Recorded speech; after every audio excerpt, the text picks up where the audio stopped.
আজ আপনাকে একটা গল্প শোনাচ্ছি।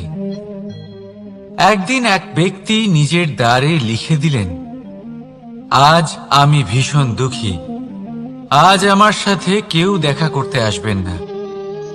কিছুক্ষণ পরে তার এক বন্ধু এলো। সে সেই লেখা পড়ল, তাও গিয়ে তার সাথে দেখা করল। সে বলল, আমি লেখাপড়া জানি না, কিন্তু আমার বন্ধুর মনের এই বেদনা, এটা আমাকে সবসময় ডাক দেয়। এরাই হলো আসল বন্ধু। কোনো কারণে আপনি যদি দুঃখ পান, কোনো সমস্যার সমাধান না বের করতে পারেন, এই সংসার থেকে আলাদা হয়ে যেতে চান, তাও এই বন্ধু আপনার সাথেই থাকবে। সমস্যার সমাধান না দিতে পারলেও আপনার সম্বল হয়ে অবশ্যই থাকবে। হয়তো আপনার দুঃখ কম করতে পারবে না, কিন্তু আশার আলো অবশ্যই দেখাবে। যখন আপনি সংসারের থেকে আলাদা হয়ে যান, তখনও আপনার সাথে যুক্ত থাকে আপনার এই বন্ধু, আসল বন্ধু। এবারে আমরা মানুষেরা বড়ই বিচিত্র। তারা সব সময় যে কোনো জিনিসের মাহাত্ম্য দুবার বুঝতে পারে। এক, তা পাওয়ার আগে। দুই, তা হারাবার পরে। এবারে ঠিক এরকমই আমাদের বন্ধুরাও হয়। যদি আজ আপনার বন্ধুরা আপনার সাথে থাকে, তাদের প্রতি কৃতজ্ঞ থাকুন, তাদের প্রসন্ন রাখুন, তাদের মাহাত্ম্য বুঝুন। কারণ একবার আপনি এদের হারালে অনুতাপ করলেও আর এদের ফেরত পাবেন না। তাই ভালোবাসুন, বন্ধুত্ব বজায় রাখুন, আর আমার সাথে প্রসন্ন হয়ে বলুন, রাধা রাধা।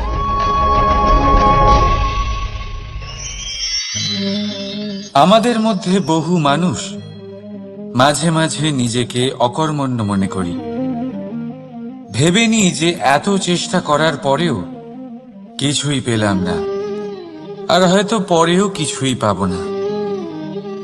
আর সেই জন্য নিজের জীবনের সমস্ত বোঝা অন্য কারোর কাঁধে চাপিয়ে দিই, নিজের ওপরে বিশ্বাস হারিয়ে ফেলি। কেন বুঝতে পারেন না এই কথাটা? যে যতক্ষণ না পায়ে কোনো কাঁটা ফুটবে, ব্যক্তি কি করে বুঝতে পারবে যে এরপর থেকে নিচে তাকিয়ে চলতে হবে? সূর্যকে নিজে জ্বলতে হয় যাতে বাকিদের প্রকাশ দিতে পারে সে। রাতের অন্ধকারের সাথে লড়াই করার জন্য চন্দ্রিমাকে আকাশে একা উজ্জ্বল হতে হয়। নদী নিজের যাত্রা কি করে করে, নিজের পথ কি করে নির্মাণ করে? সে পাথরের সাথে লড়াই করে তা বানায়। যদি স্বয়ং আপনি নিজের সাহায্য করতে অক্ষম হন, তাহলে নিশ্চিতভাবে আপনার এই জীবন ব্যর্থ হয়ে যাবে। তাই মনে রাখবেন, এই সংসারে নিজের জীবনের ভার নিজের কাঁধেই বহন করতে হয়। অন্যের কাঁধের ওপর শুধুমাত্র পরলোক যাত্রা হয়। সেই জন্য এই সংসারে জীবিত সেই যে আত্মনির্ভর।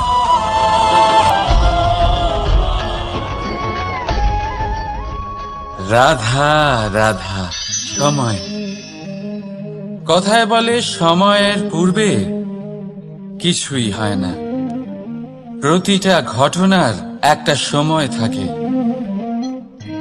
সময়ের আগে না সূর্যোদয় হয় আর না সূর্যাস্ত হয়। সময়ের পূর্বে গাছে না ফুল ফোটে না ফল ধরে। কিন্তু একটা কথা ভেবে দেখুন, যদি বর্ষা আসার আগে কৃষক ভূমিকে না প্রস্তুত করে, বীজ রোপণ না করে, তাহলে কি ফসল ফলবে?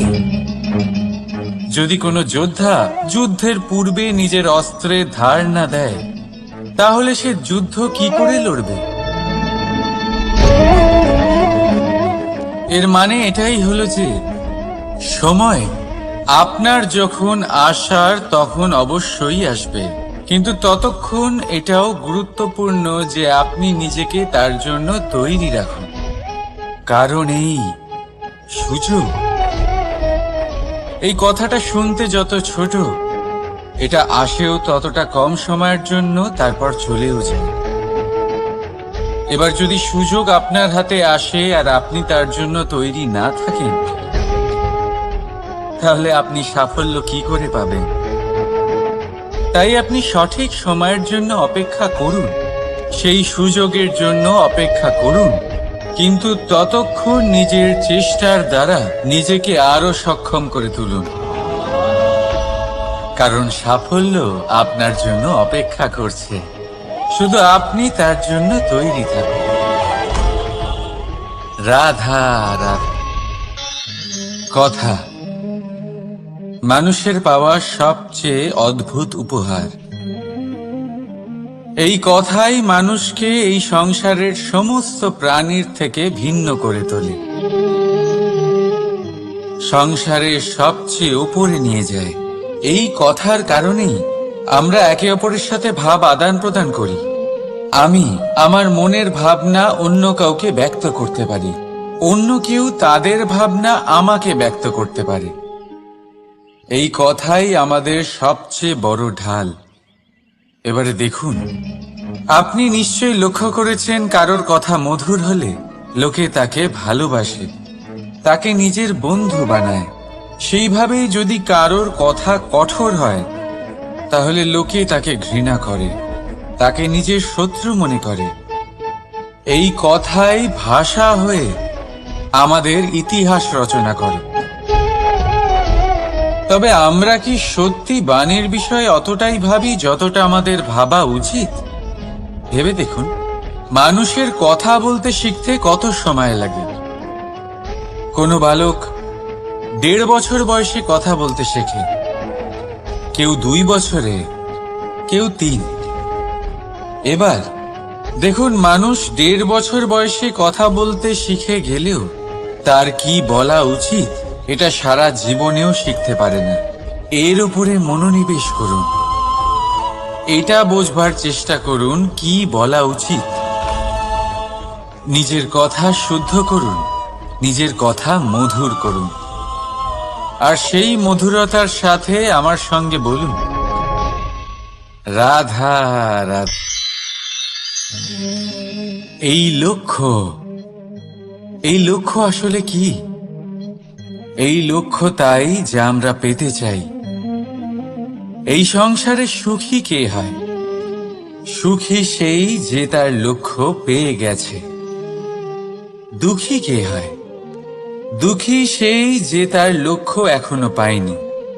এবারে প্রশ্ন এখন এটাই যে লক্ষ্য সবাই পেতে চায়, লক্ষ্য পাওয়ার জন্য সবাই প্রাণপণ চেষ্টাও করে, তাহলে সবাই তাদের লক্ষ্যে পৌঁছতে পারে না কেন?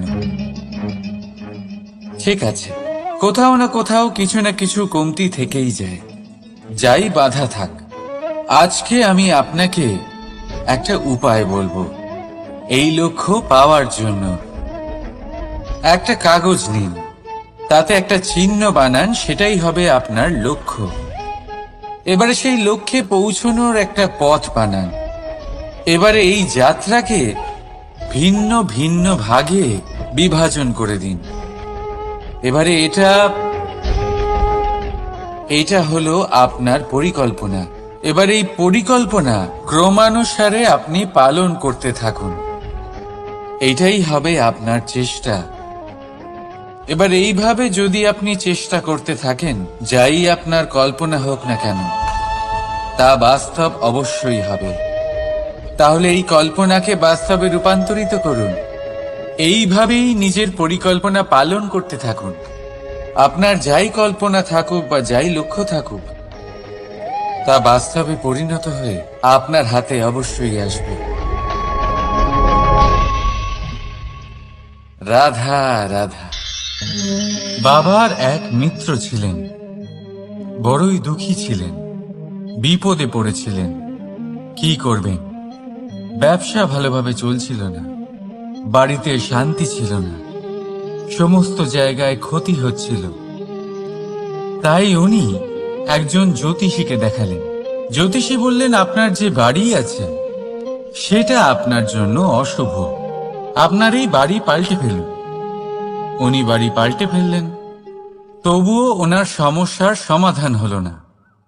তারপর একজন জ্ঞানী ব্যক্তি ওনাকে বললেন যে আপনার জামা কাপড়ের যে রং সেটা বিপদকে আমন্ত্রণ জানাচ্ছে, এই জামা কাপড়গুলিকে পাল্টে ফেলুন।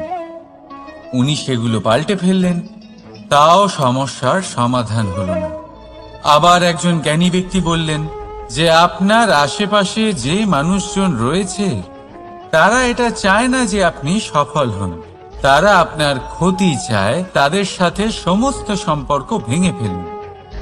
তো উনি সম্পর্ক ভেঙে ফেললেন, কিন্তু তাতেও ওনার জীবনে কোনো পরিবর্তন এলো না। তার মানে তিনি বাড়ি পাল্টালেন, জামা কাপড় পাল্টালেন, সম্পর্ক পাল্টালেন, যেটা পাল্টালেন না তা হলো স্বভাব। এই যে স্বভাব, এটা অত্যন্ত গুরুত্বপূর্ণ। এই স্বভাবই আপনার ব্যক্তিত্ব তৈরি করে। তাই নিজের স্বভাব শুধরে ফেলুন, তাতে ভালো পরিবর্তন আনুন, সবকিছু ভালোই হবে। রাধা রাধা। ক্রোধ। লোকে বলে যে এই ক্রোধ পাপেরই মূল, কিন্তু সত্যি কি এই ক্রোধ পাপের মূল? একটু ভেবে দেখুন, এই ক্রোধ বাস্তবে আসলে কি? এই ক্রোধ একটা অনুভূতি যা আপনার মধ্যে হঠাৎই অসীমিত তেজ সঞ্চালন করে। এবারে আমি আপনাকে কিছু উদাহরণ দিচ্ছি যাতে আপনি বুঝতে পারেন যে ক্রোধ আপনার জন্য ভালো কি না। যদি কারোর সাথে অন্যায় হয় আর এটা দেখে আপনার ক্রোধ হয়, আর এই ক্রোধ আপনাকে তার সাহায্য করতে প্রেরণা যোগায়, তাহলে এই ক্রোধ অবশ্যই ভালো। যদি কোথাও আপনি দেখেন যে কোনো নারীর উপরে অত্যাচার হচ্ছে আর সেটা দেখে আপনার ক্রোধ হয়, আর এই ক্রোধ আপনাকে তার সাহায্য করতে সাহস যোগায়, তাহলে এই ক্রোধ অবশ্যই ভালো। যদি এই সংসারে কোথাও আপনি কোনো অনৈতিক কাজ বা ছলনা দেখেন আর আপনার তাতে ক্রোধ না হয়, কিছুই অনুভব করেন না, তাহলে এটা কাপুরুষতা। তার মানে এটাই যে আপনি আপনার মনুষ্যত্ব হারিয়ে ফেলেছেন। তাই এটা বোঝার চেষ্টা করুন, আপনার ক্রোধের তেজের ব্যবহারের ওপরে নির্ভরশীল হলো এই ক্রোধ আপনার জন্য পাপের সমান, নাকি এই ক্রোধ আপনার জন্য পুণ্যের স্থাপক। রাধা রাধা। মোহ। শাস্ত্রে লেখা আছে যে মোহ শুধু সেই ব্যক্তিকেই নয়, বরং সেই আরেক ব্যক্তিকেও বিনাশ করে দেয় যার ওপরে সেই মোহ আছে। এবারে লোকে কি করেন, এই শাস্ত্রে লেখা কথাগুলি শুধু শাব্দিক অর্থে নেন। এই মোহ, দেখুন, এটা শুভ হতে পারে, শুধু এর রূপ ভিন্ন ভিন্ন হয়, এটা ভালো করে বুঝতে হবে।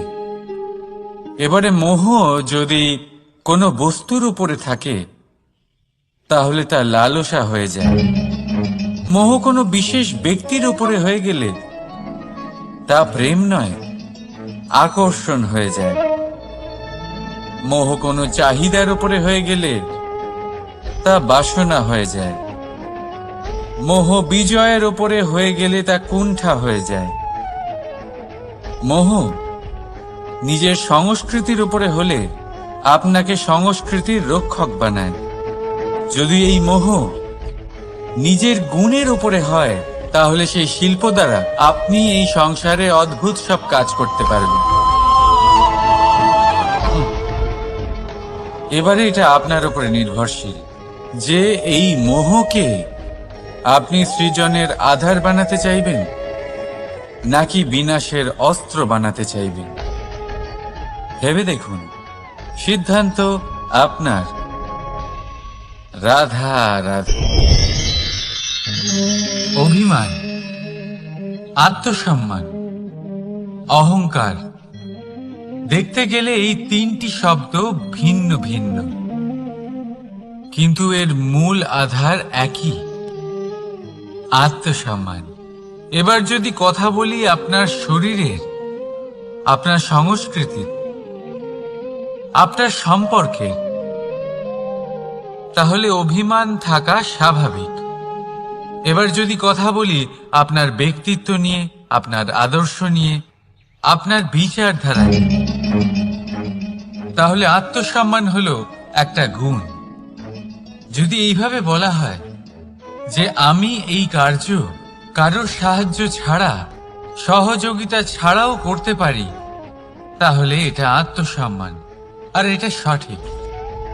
যদি এভাবে বলা হয় যে আমি এই কার্য কারোর সাহায্য ছাড়াই বা কারোর সহযোগিতা ছাড়াই করে ফেলেছি, তাহলে এটা অভিমান, এটাও সঠিক। কিন্তু এই কার্য শুধুমাত্র আমিই করতে পারি আর কেউ নয়, এটা অহংকার। তাহলে এই শব্দ এবং তার অর্থ বোঝার চেষ্টা করুন। জীবন ধারণের এক নতুন পথ খুঁজে পাবে। রাধা রাধা। সংসারে প্রত্যেক ব্যক্তি কোনো না কোনো রূপে ঈশ্বরকে মানে। কেউ মূর্তি রূপে, তো কেউ তত্ত্ব রূপে, কেউ ভাবনা রূপে, আবার কেউ স্বভাব রূপে। কেউ নিজের মধ্যে পরমাত্মা খোঁজে, আবার কেউ অন্যের মধ্যে। কারোর কাছে জ্ঞানই পরমাত্মা। সংসারে প্রত্যেক মানুষই কোনো না কোনো রূপে তার ঈশ্বরকে পেয়েই যান। কিন্তু একটা কথা বলবো, ঈশ্বর প্রথমেই নিজের একটা স্বরূপ পৃথিবীতে আপনার কাছে পাঠিয়ে দিয়েছেন। সেই স্বরূপ হল আপনার মাতা, আপনার মা। সেই মা যিনি আপনাকে জন্ম দিয়েছেন, আপনাকে বাঁচতে শিখিয়েছেন, আপনাকে সংস্কার দিয়েছেন।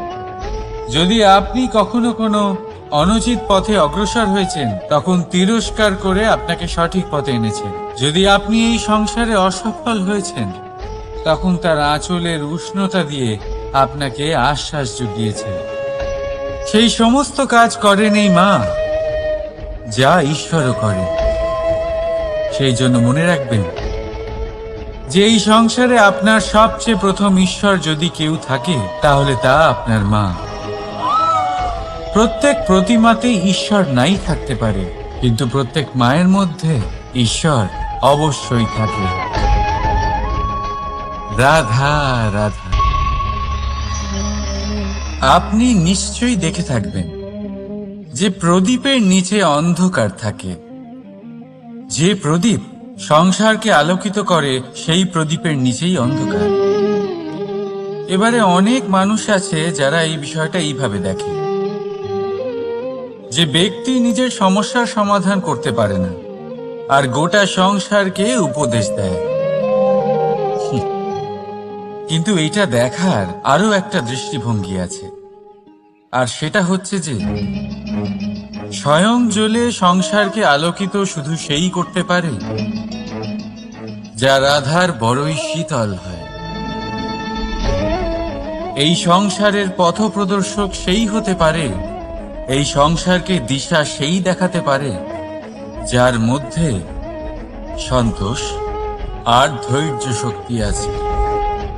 এবারে দেখুন, এটা অত্যন্ত গুরুত্বপূর্ণ বিষয় যে বিবেক তখনই কাজ করে যখন মন শান্ত থাকে, যখন মন শীতল থাকে।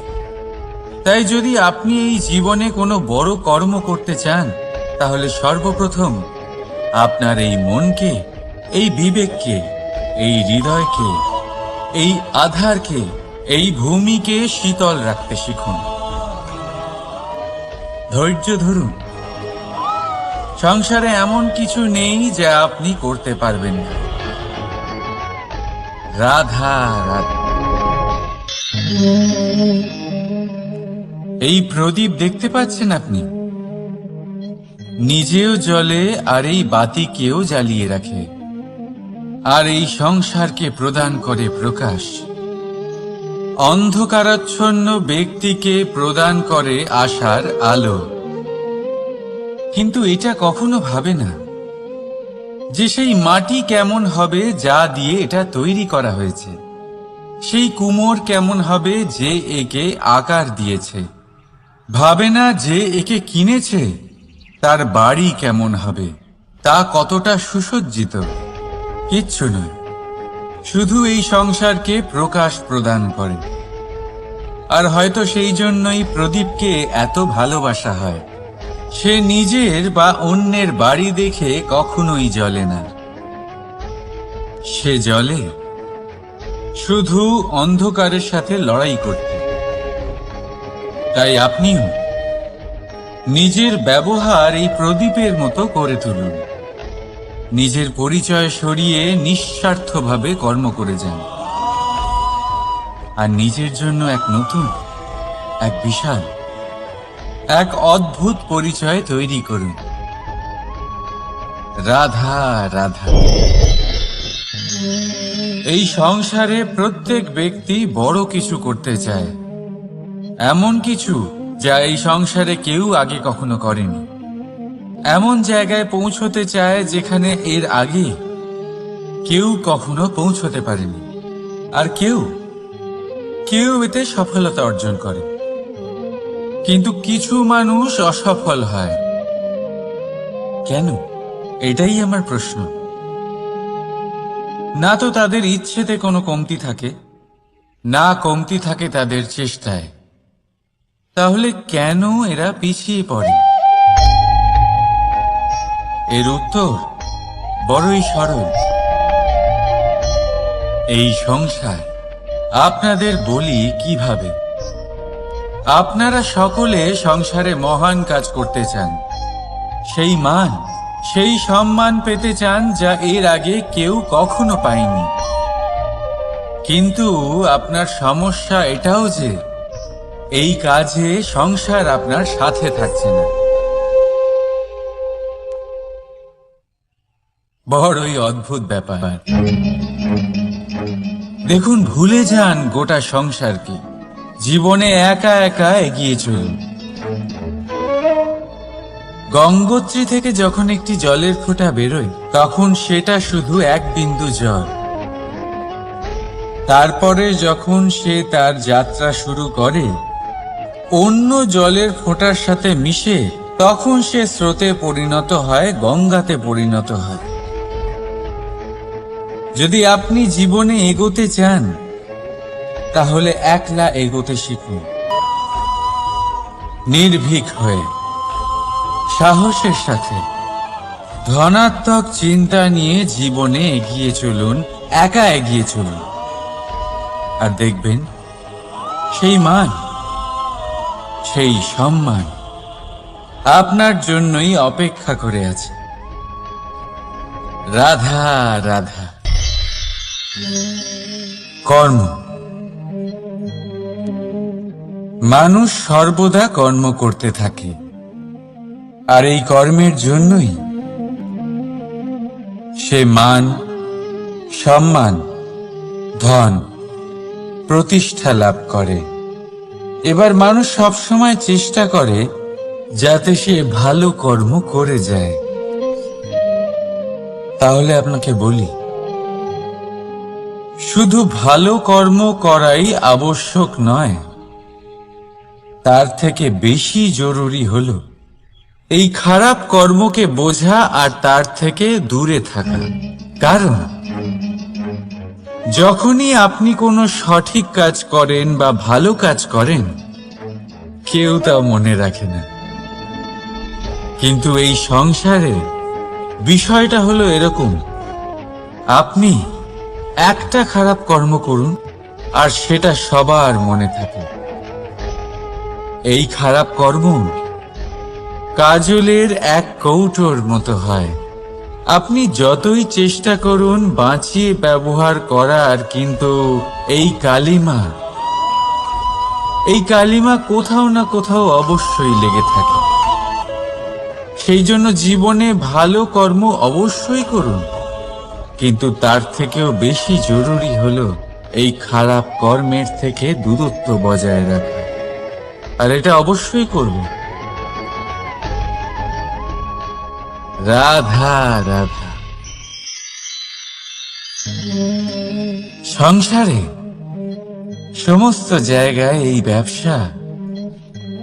ব্যবসা চলতে থাকে। কিছু পাওয়ার জন্য কিছু দিতে হয়, লাভের জন্য কিছু বিনিয়োগ করতে হয়। যদি কারোর অনুভূতি জানতে হয়, তাহলে নিজের অনুভূতিকে ব্যয় করতেই হবে। এবার দেখুন না, কারোর আসল চেহারা যদি জানতে হয়, তাকে স্বাধীনতা দিয়ে দেখুন। যদি কারোর মনের শুদ্ধতা জানতে হয়, তাহলে তাকে ঋণ দিন। যদি কারোর গুণ জানতে হয়, তাহলে তার সাথে একসঙ্গে বসে ভোজন করুন। যদি কারোর ধৈর্যের পরীক্ষা নিতে হয়, তাহলে তাকে তার প্রিয় কাজ করতে বারণ করে দেখুন। যদি কারোর ভালো দিক জানতে হয়, তাহলে তার থেকে পরামর্শ নিয়ে দেখুন। এক অনুভূতির বদলে অন্য এক অনুভূতি বিনিময় করতে হয়। কিন্তু এই সংসারে একটাই এমন অনুভূতি আছে, যেটা দেখার জন্য, যেটা পাওয়ার জন্য আপনাকেও ঠিক সেই অনুভূতিটাই দিতে হবে। আর সেটা হলো প্রেম। যদি কারোর ভালোবাসা দেখতে হয়, তাহলে তাকে নিঃস্বার্থ ভালোবাসা দিন। যদি কারোর থেকে ভালোবাসা পেতে চান, তাহলে তাকে নিঃস্বার্থ পরিশুদ্ধ ভালোবাসা দিন। রাধা রাধা। কথায় আছে, সময়ের পূর্বে আর ভাগ্যের বেশি কেউ কিছুই পায় না। এবার এর মানে কি এটাই যে আপনি শুধুমাত্র সময়ের অপেক্ষা করবেন, সবকিছু নিজের ভাগ্যের উপর আর কপালের উপরে ছেড়ে দেবেন, নিজে কিছুই করবেন না? যদি আপনি এরকম করেন, তাহলে আপনি একটা বস্তু অবশ্যই পাবেন: নিরাশা, অসফলতা। এবারে আপনি বলবেন, যদি সবকিছুই ভাগ্য আর সময়ের উপরে নির্ভরশীল হয়, তাহলে আমরা কি বা করতে পারি? করতে পারেন চেষ্টা, পরিশ্রম। এই চেষ্টাই আপনার জীবনে সেই সময়কে আপনার কাছে টেনে নিয়ে আসে, সেই সময়ে যার অপেক্ষা আপনি করছেন। আর এই ভাগ্য তার সামনেই নত হয় যে সর্বদা পরিশ্রম করতে থাকে। রাধা রাধা। এই পদ্ম ফুল দেখতে পাচ্ছেন? এর অভ্যেস হলো জলস্তরের ওপরে ভাসা। সেই জন্য জলাশয়ের জলস্তর যখন বৃদ্ধি পায়, এই যে ফুলের কাণ্ড দেখছেন, সেটাও বাড়তে থাকে, যাতে এই ফুল জলস্তরের উপরে থাকে। কিন্তু যখন সেই জলাশয়ে জলস্তর নামতে থাকে, সেই কাণ্ড নিজেকে ছোট করতে পারে না, আর এই ফুল নিজের ভারে নিজেই ভেঙে পড়ে। এবার এটা আমাদের সাথেও হয়। সময়ের সাথে আমরা জীবনে যত সাফল্য পাই, আমাদের জীবনের স্তর বাড়তে থাকে। আর যখন আমাদের সংস্থান কমতে থাকে, আমরা সেই জীবন স্তর ছাড়তে পারি না, আর শেষ পর্যন্ত সেই জীবন স্তরের কারণেই ভারাক্রান্ত হয়ে শেষ হয়ে যায়। সেই জন্য যদি কিছু রাখতে হয় তাহলে তা হলো দৃষ্টিভঙ্গি। সাধারণভাবে জীবন যাপন করতে শিখুন। সময়ের চক্রও আপনাকে মাত দিতে পারবে না। রাধা রাধা।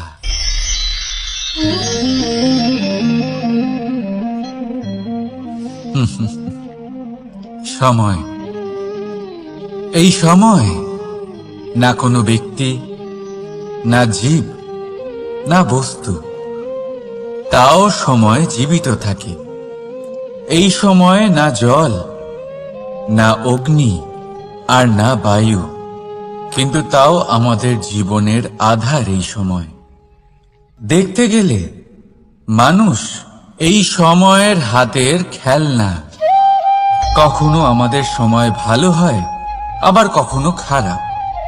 কেউ সময় আসার প্রতীক্ষা করে, আবার কেউ সময় যাওয়ার প্রতীক্ষা করে, কিন্তু এই সময় কারোর হাতে ধরা দেয় না।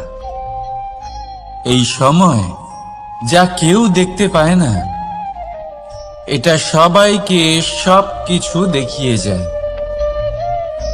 দেখিয়ে যায় যে আপনকে আর পরকে, আমাদের শুভাকাঙ্ক্ষীকে আর ক্ষতিকে চায়, আমাদের মিত্রকে আর আমাদের শত্রুকে। এই সময় আপনাকে দেখায় যে আপনি কতটা শক্তিশালী, সেই সময় আপনাকে দেখিয়ে যাবে আপনি কতটা দুর্বল। এই সময় সব কিছু দেখিয়ে যায়।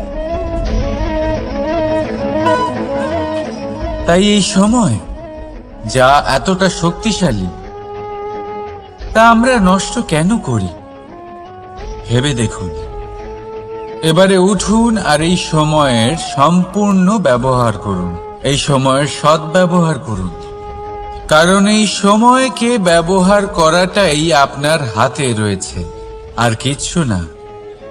আর এই সময় একবার বয়ে গেলে তখন যাই করুন না কেন, কখনো ফেরত আসবে না। সময়ের সদ্ব্যবহার করুন আর সবার মধ্যে আনন্দ ছড়ান। আর আসুন আমার সাথে ভালোবেসে বলুন, রাধা রাধা।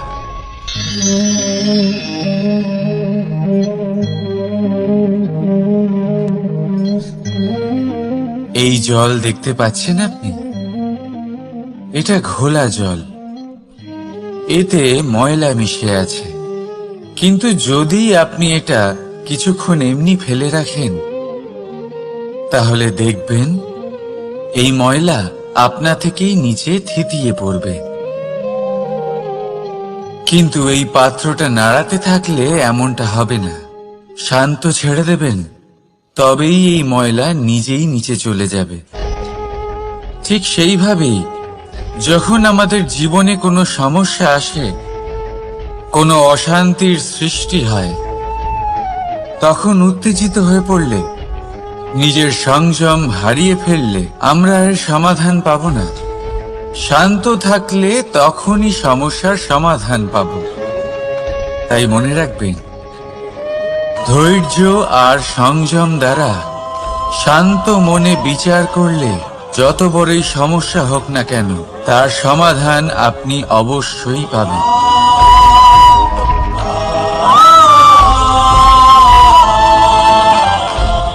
কারণ অশান্তির সমাধান শুধুমাত্র শান্তি। রাধা রাধা। প্রজাপতি আকাশে উড়ে বেড়ায়, সে সুন্দর ফুলের রস আস্বাদন করে, উন্মুক্ত উড়ে বেড়ায়, কিন্তু তারও বিপদ কম কিছু নেই। যেমন হলো পতঙ্গ, জন্তু। এই প্রজাপতিকে নিজের আহার করে নেয়, তাকে এদের থেকে সাবধানে থাকতে হয়। সত্য হলো এটাই যে এই প্রজাপতি ততদিনই সুরক্ষিত থাকে যতদিন এদের পাখনা বৃদ্ধি পায় না। যখন এরা এদের খোলসের মধ্যে থাকে, যখন না কারো দৃষ্টি এদের ওপর পড়ে, আর না কোনো শত্রু এদের আঘাত করতে পারে। কিন্তু তখন তারা বন্ধ থাকে, অবিচল নিশ্চল থাকে। এই সুন্দর সংসার দেখার জন্য, এই সুন্দর আকাশ পাওয়ার জন্য তাকে তার সুরক্ষা ক্ষেত্র থেকে বাইরে বেরিয়ে আসতেই হয়। আর এটাই জীবনের নিয়ম। মানুষের সাথেও ঠিক এরকমই হয়। যদি মানুষ বিশ্রাম আর সুরক্ষা এদের বন্ধন থেকে না বেরোয়, তাহলে সে জীবিত অবশ্যই থাকবে, কিন্তু জীবন ধারণ করতে পারবে না। কারণ যদি জীবনে বড় কিছু করতে হয়, বড় কোনো কিছু পেতে হয়, সাফল্যের শিখর অবধি পৌঁছতে হয়, তাহলে সর্বপ্রথম আপনাকে নিজের সুরক্ষা ক্ষেত্র থেকে বেরিয়ে আসতেই হবে। এই আরামকে ত্যাগ করতেই হবে। তবেই আপনি সফল হতে পারবেন। তবেই আপনি এই প্রজাপতির মতো আকাশে উড়ে বেড়াতে পারবেন।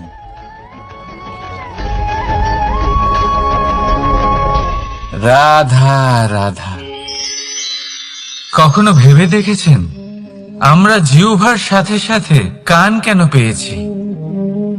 এবার আপনি বলবেন এ তো সহজ কথা, যাতে আমরা কথা বলার সাথে সাথে শুনতেও শিখি। এবারের আরো একটা গুরুত্ব আছে। আগে আমাকে বলুন, নিজের প্রশংসা শুনতে কার না ভালো লাগে? সবারই ভালো লাগে। এটাই হলো মূল কথা। যদি এই কান দিয়ে আপনি নিজের প্রশংসা শুনতে চান, তাহলে সর্বপ্রথম এই জিহ্বা দিয়ে অন্যের প্রশংসা করতে শিখুন। এবার প্রশংসার বিষয়ে একটা অত্যন্ত গুরুত্বপূর্ণ কথা আপনাদের বলি। কখনো যদি কারোর প্রশংসা আপনি করেন, তাহলে সবার আগে সেই ব্যক্তির উৎসাহ বেড়ে যায়। আর তারপর নিজে যদি ভেবে দেখেন, তাহলে নিজের মনেও সন্তুষ্টি আর প্রশান্তি চলে আসে। আর একবার যদি এই মন প্রশান্তিতে ভরে যায়, তারপরে কেউ প্রশংসা করুক বা না করুক, কিচ্ছু যায় আসে না। সেই জন্য সবসময় অন্যের সম্মান করবেন, স্নেহ করবেন, প্রশংসা করবেন, সুখ ভাগ করে নেবেন।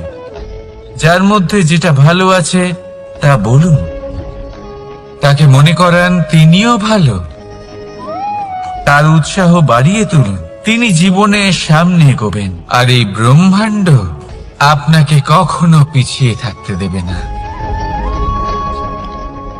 রাধা রাধা। সত্য এবং অসত্য দুটোর মধ্যে পার্থক্য কি আছে? পার্থক্য হলো অ অক্ষরটার। এবার অ দিয়ে হতে পারে আরম্ভ, অ দিয়ে হতে পারে অন্ত। সত্য হলো সেটা যেখানে সমস্ত পথের আরম্ভ হয়। অসত্য সেটা যেখানে সমস্ত পথের শেষ হয়। এবার এরা চলতে হয়তো পারে না, কিন্তু তাও ছাপ রেখেই যায়। সত্য সেই ছাপ রেখে যায় যা একটা উজ্জ্বল উৎকৃষ্ট উদাহরণ হতে পারে, আর অসত্য সেই উদাহরণ তৈরি করে যা একটা কলঙ্কিত ইতিহাস তৈরি করে। এখন আপনি আগামী সময়ের জন্য কেমন ছাপ রেখে যাবেন, এই সিদ্ধান্ত পুরোপুরি আপনার। রাধা রাধা। চলুন একটা প্রশ্ন করি। কোন মানুষকে জিজ্ঞাসা করবেন যে সে মূর্খ, অলস, বিবেকহীন, অসফল, এইসব বিশেষণ দিয়ে নিজেকে পরিচিত করতে চাইবে? না। কাউকে জিজ্ঞাসা করুন, আপনি কি মূর্খ? না। আপনি কি অসফল হয়েছেন? না। আপনি কি বিবেকহীন? না। এবার বলুন, আপনি জীবনে মূর্খ ও বিবেকহীন হবার জন্য কোনো ভালো পরিকল্পনা বানিয়েছেন? উত্তর পাবেন না। কারণ কোনো পরিকল্পনা বানানো হয় না যাতে আপনি মূর্খ বা অসফল হন। মানুষ মূর্খ বা অসফল তখন হন যখন কোনো পরিকল্পনাই থাকে না। দেখুন, একটাই ছোট জীবন, তাকে স্থির করুন যাতে অনেক বেশি সংখ্যক মানুষকে আপনি জুড়ে রাখতে পারেন, অনেক বেশি শান্তি পেতে পারেন, অধিকতর সাফল্য লাভ করতে পারেন, বেশিরভাগ মানুষের পথপ্রদর্শক হয়ে তাদের মঙ্গল করতে পারেন। অসফল হয়ে বাড়িতে বসে থাকার চেয়ে ভালো হলো যে আপনি একটা পরিকল্পনা করে অসফল হন, কারণ তখন আপনার কাছে আরো একটা বিকল্প থাকবে, একটা নতুন পরিকল্পনা বানানোর, তাকে সার্থক করার। কারণ এমন কোনো পরিকল্পনা তো অবশ্যই থাকবে যা আপনাকে আপনার লক্ষ্যে পৌঁছে দেবে, তাই তো? রাধা রাধা।